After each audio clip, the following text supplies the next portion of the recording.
My fellow Americans, I'm speaking to you tonight from the Oval Office.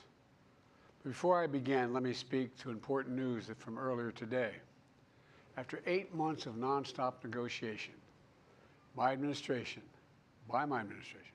a ceasefire and a hostage deal has been reached by Israel and Hamas, the elements of which I laid out in great detail in May of this year. This plan was developed and negotiated by my team and will be largely implemented by the incoming administration. That's why I told my team to keep the incoming administration fully informed, because that's how it should be, working together as Americans. This will be my final address to you from the American people from the Oval Office, from this desk as president. And I've been thinking a lot about who we are and maybe more importantly, who we should be. Long ago in New York Harbor, an iron worker installed beam after beam, day after day. He was joined by steel workers, stonemasons, engineers. They built not just a single structure, but a beacon of freedom. The very idea of America was so big, we felt the entire world needed to see. The Statue of Liberty, a gift from France after our Civil War. Like the very idea of America, it was built not by one person, but by many people from every background and from around the world. Like America, the Statue of Liberty is not standing still. Her foot literally steps forward atop a broken chain of human bondage. She's on the march, and she literally moves. She was built to sway back and forth to withstand the fury of stormy weather, to stand the test of time because storms are always coming. She sways a few inches, but she never falls into the current below. An engineering marvel. The Statue of Liberty is also an enduring symbol of the soul of our nation. A soul shaped by forces that bring us together and by forces that pull us apart. And yet through good times and tough times, we've withstood it all. A nation of pioneers and explorers, of dreamers and doers, of ancestors native to this land, of ancestors who came by force, a nation of immigrants who came to build a better life, a nation holding the torch of the most powerful idea ever in the history of the world, that all of us are created equal, that all of us deserve to be treated with dignity, justice, and fairness, that democracy must defend and be defined and be imposed, moved in every way possible. Our rights, our freedoms, our dreams. But we know the idea of America, our institution, our people, our values that uphold it are constantly being tested. Ongoing debates about power and the exercise of power. But whether we lead by the example of our power or the power of our example, whether we show the courage to stand up to the abuse of power or we yield to it. After 50 years at the center of all of this, I know that believing in the idea of America means respecting the institutions that govern a free society, the presidency, the Congress, the courts, a free and independent press, institutions that are rooted, they just might not reflect the timeless words, but they echo the words of the Declaration of Independence. We hold these truths to be self-evident. Rooted in the timeless words of the Constitution, we the people. Our system of separation of powers, checks and balances. It may not be perfect, but it's maintained our democracy for nearly 250 years, longer than any other nation in history that's ever tried such a bold experiment. In the past 4 years, our democracy has held strong. And every day I've kept my commitment to be president for all Americans through one of the toughest periods in our nation's history. I've had a great partner in Vice President Kamala Harris. It's been the honor of my life to see the resilience of essential workers getting us through a once-in-a-century pandemic, the heroism of service members and first responders keeping us safe, the determination of advocates standing up for our rights and our freedoms. Instead of losing their jobs to an economic crisis that we inherited, millions of Americans now have the dignity of work. Millions of entrepreneurs and companies creating new businesses and industries, hiring American workers, using American products. And together, we've launched a new era of American possibilities. One of the greatest modernizations of infrastructure in our entire history, from new roads, bridges, clean water, affordable high-speed internet for every American. We invented the semiconductor, smaller than the tip of my little finger, and now is bringing those chip factories and those jobs back to America where they belong, creating thousands of jobs. Finally, giving Medicare the power to negotiate lower prescription drug prices for millions of seniors. And finally, doing something to protect our children and our families by passing the most significant gun safety law in 30 years and bringing violent crime to a 50-year low, meeting our sacred obligation to over 1 million veterans so far who are exposed to toxic materials, and to their families, providing medical care and education benefits and more for their families. You know, it will take time to feel the full impact of all we've done together.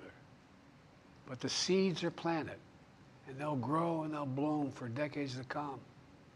At home, we've created nearly 17 million new jobs, more than any other single administration, a single term.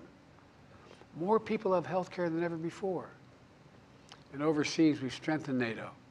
Ukraine is still free. And we pulled ahead of our competition with China. And so much more. I'm so proud of how much we've accomplished together for the American people. And I wish the incoming administration success, because I want America to succeed. That's why I've held my duty to ensure a peaceful and orderly transition of power, to ensure we lead by the power of our example. I have no doubt that America is in a position to continue to succeed. That's why my farewell address tonight, I want to warn the country of some things that give me great concern. This is a dangerous and that's a dangerous concentration of power in the hands of a very few ultra-wealthy people. And the dangerous consequences if their abuse of power is left unchecked. Today, an oligarchy is taking shape in America of extreme wealth, power, and influence that literally threatens our entire democracy, our basic rights and freedoms, and a fair shot for everyone to get ahead. We see the consequences all across America, and we've seen it before. More than a century ago, but the American people stood up to the robber barons back then and busted the trusts. They didn't punish the wealthy. Just made the wealthy play by the rules everybody else had to. Workers want rights to earn their fair share.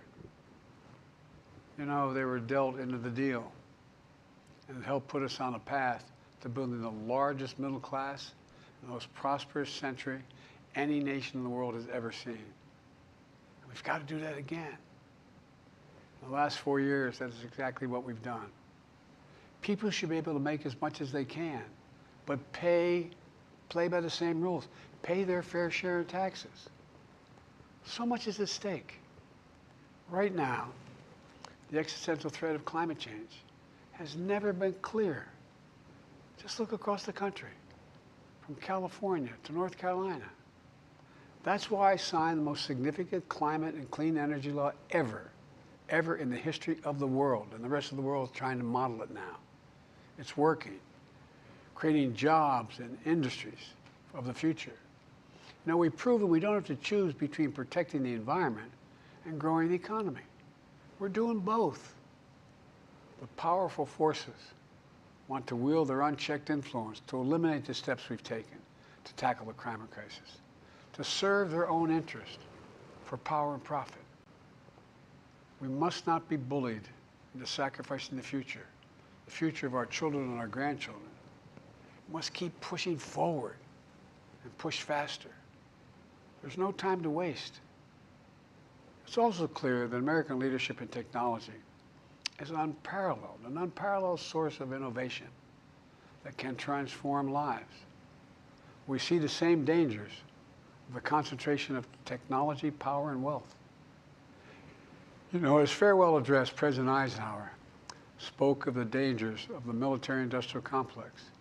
He warned us then about, and I quote, the potential for the disastrous rise of misplaced power, end of quote. 6 decades later, I'm equally concerned about the potential rise of a tech-industrial complex that could pose real dangers for our country as well.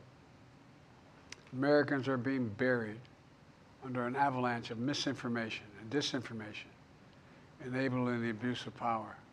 The free press is crumbling. Editors are disappearing. Social media is giving up on fact-checking. The truth is smothered by lies told for power and for profit. We must hold the social platforms accountable to protect our children, our families, and our very democracy from the abuse of power. Meanwhile, artificial intelligence is the most consequential technology of our time, perhaps of all time. Nothing offers more profound possibilities and risks for our economy and our security, our society, for humanity. Artificial intelligence even has the potential to help us answer my call to end cancer as we know it. But unless safeguards are in place, AI could spawn new threats to our rights, our way of life, to our privacy, how we work, and how we protect our nation. We must make sure AI is safe and trustworthy and good for all humankind. In the age of AI, it's more important than ever that the people must govern. And as the land of liberty, America, not China, must lead the world in the development of AI. You know, in the years ahead, it's going to be up to the president, the presidency, the Congress, the courts, the free press, and the American people to confront these powerful forces. We must reform the tax code, not by giving the biggest tax cuts to billionaires, but by making them begin to pay their fair share. We need to get dark money. That's that hidden funding behind too many campaigns contributions. We need to get it out of our politics. We need to enact an 18-year time and term, for the strongest ethics reforms for our Supreme Court. We need to ban members of Congress from trading stock while they're in the Congress. We need to amend the Constitution to make clear that no president is immune from crimes that he or she commits while in office. The president's power is not limited. It's not absolute, and it shouldn't be. And in a democracy, there's another danger to the concentration of power and wealth. It erodes a sense of unity and common purpose. It causes distrust and division. Participating in our democracy becomes exhausting and even disillusioning. And people don't feel like they have a fair shot. We have to stay engaged in the process. I know it's frustrating. A fair shot is what makes America, America. Everyone's entitled to a fair shot. Not a guarantee, but just a fair shot. An even playing field. Going as far as your hard work and talent can take you.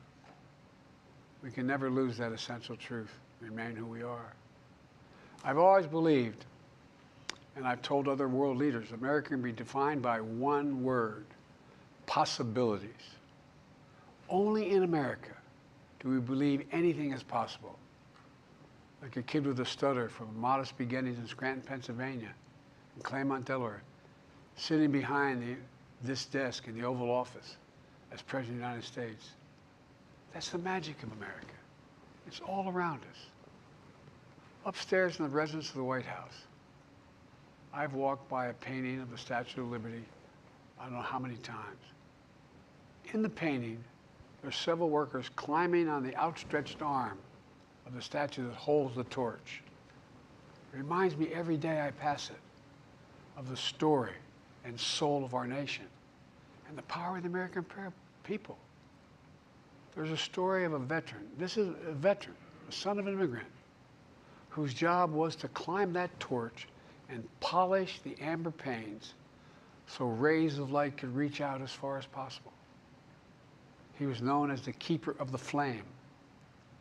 He once said of the Statue of Liberty, quote, speaks a silent universal language, one of hope that anyone who seeks and speaks freedom can understand. Yes, we sway back and forth to withstand the fury of the storm, to stand the test of time. A constant struggle, a short distance between peril and possibility. But what I believe is the America of our dreams is always closer than we think. And it's up to us to make our dreams come true. Let me close by stating my gratitude to so many people, to the members of my administration, as well as public service and first responders across the country and around the world. Thank you for stepping up to serve. To our service members and your families, it's been the highest honor of my life to lead you as Commander-in-Chief. And of course to Kamala and our incredible partner, the historic Vice President. She and Doug have become like family, and to me, family's everything. My deepest appreciation to our amazing First Lady who's with me in the Oval today, for our entire family. You're the love of my life and the lives of my love. My eternal thanks to you, the American people. After 50 years of public service, I give you my word. I still believe in the idea for which this nation stands. A nation where the strength of our institutions and the character of our people matter and must endure. Now it's your turn to stand guard. May you all be the keeper of the flame. May you keep the faith. I love America. You love it too. God bless you all. And may God protect our troops. Thank you for this great honor.